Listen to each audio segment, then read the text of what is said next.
Okay, so I cut the synthetic hair in half. So this is even thicker. The best way to do this is to make sure that you pull the hair. You don't want it to be blunt at the end. You want it to be kind of jagged textured. And that makes it easier when it's time to braid. It makes it a lot easier, smoother. So we just stretched it so you don't see any blunt lines. Just take a little piece, about that size. And again, you want to locate where you're going to start your braid.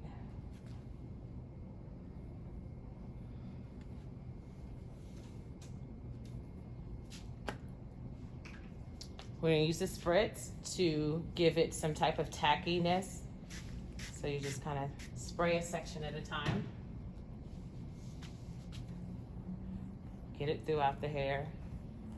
The best thing that you guys should know about the perimeter braid is that it needs to be over directed. It doesn't need to be on base. It needs to be over directed. It needs to be as close to the visible part on the outside as possible. This again ensures a flatter install. So when you see me braiding, I'm gonna kind of have my position, my weight more to the inside of the part, because I'm directing the braid. Instead of it sitting directly on base, you want it to be over directed, as close to the part as possible.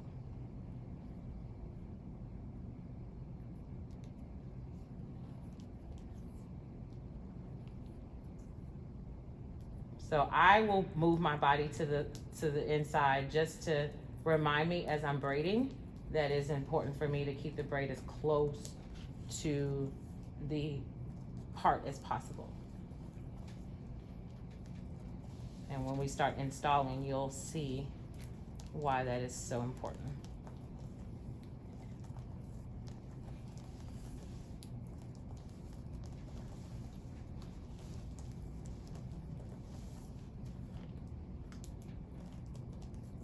So I learned in doing the foundation braids that definitely going around corners is a little difficult. So I have just kind of picked up a trick where I would just keep braiding, even though it's disappeared, the section has disappeared. I just keep braiding past that. And then when I feel comfortable enough to actually make that turn, actually before I make that turn, I need to spray it because it's still too soft and I don't want it to slip out my hands. So I feel like I've kind of braided past where the part is or where the corner is.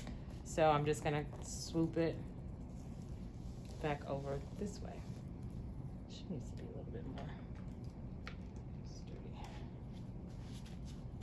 Again, trying to stay as close to the leave out as possible.